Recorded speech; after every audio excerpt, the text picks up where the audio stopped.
Alright, I was thinking the universe was telling me not to do this. This is like the 7th time that I've recorded this. But here's the concept.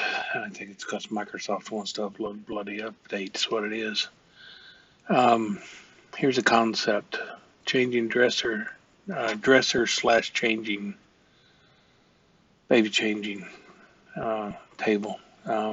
Anyways, I'm kind of frustrated at this right now. Got a board for a leg.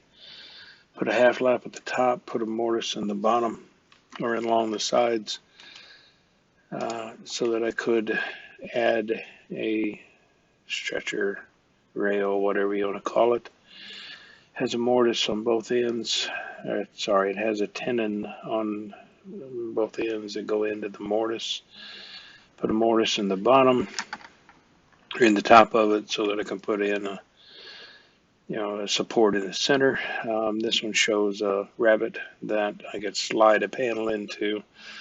If I decide to go that way, then I would rabbet also the bottom, contemplating whether it should be a panel slid into a rabbet or if it should, or how to do it, to be honest.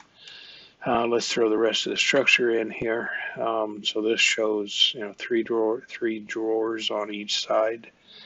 And the configuration of this could be anything. You just build the superstructure based on that. The top, when I throw it on over that half lap, the corners are at a 45 degree and they are a hidden dovetail joint, which is very, very strong. And I plan to use a dowel rod to come in here and go through so that the dowel rod would go from here into this wood, which would add strength to it also. The drawers would have a rabbet all the way around, and the back of it would not be as long as I have it drawn. It would only go from here down to here. It would not go the full length to the bottom. It would just go to here. That way the board for the bottom could slide in, with it, the back installed, because I plan on using hidden dovetails on all of the corners, maybe and possibly just regular dovetails. One way or the other, I haven't decided yet. Haven't discussed it.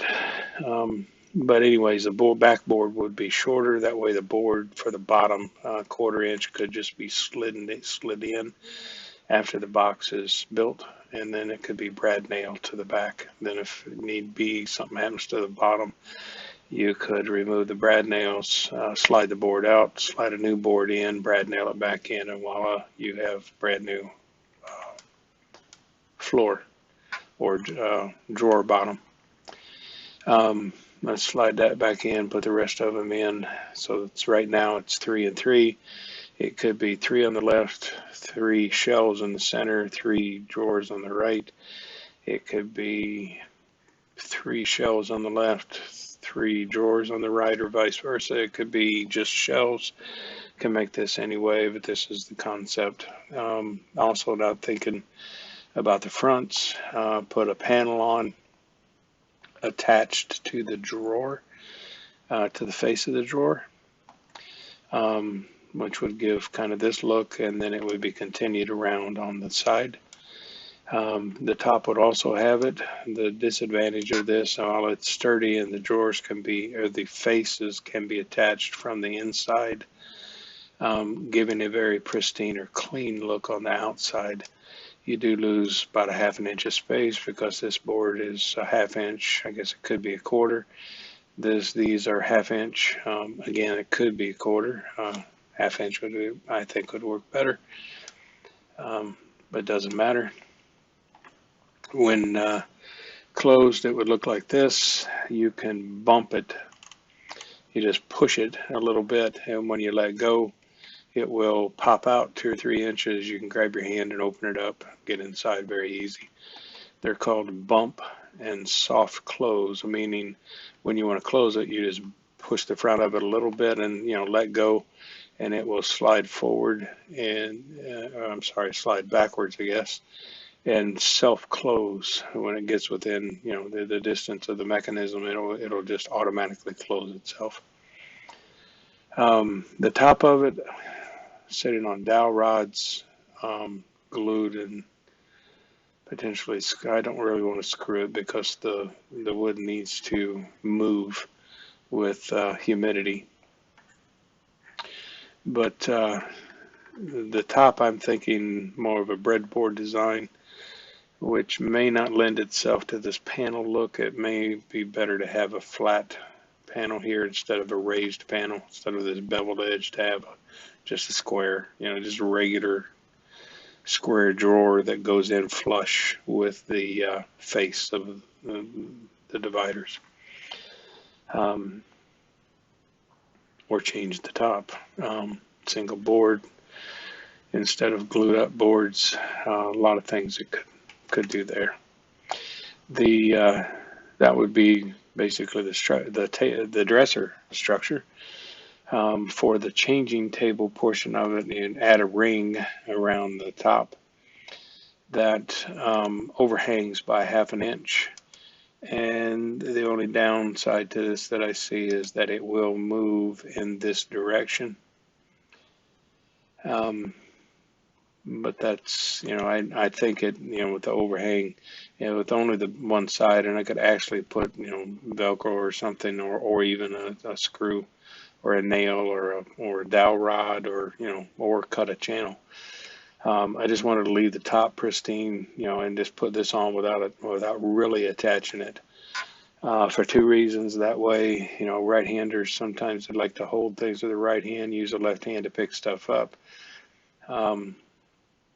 Left-handers, if they want to use their left hand, this could be picked up and spun and put back down to where it was on this end of the table instead of the other end. That way we can put their left hand on this side, get things with their right hand out of the drawers, whatever. If needed something out of the drawer, they could pull something out of the drawer and deal with it. It could go on either side. The only downside is it will slide. It may slide to either the right or the left, depending on which end is capped. The changing station or pad would fit inside of this ring.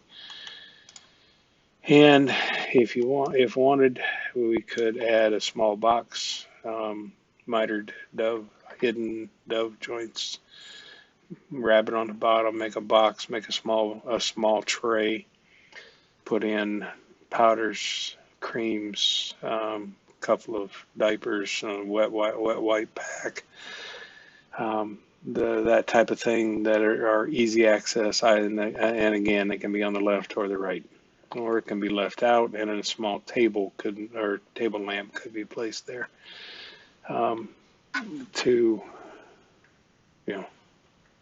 nighttime changes and stuff.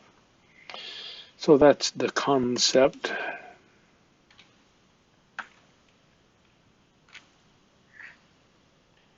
Oh, tell me that thing stopped recording.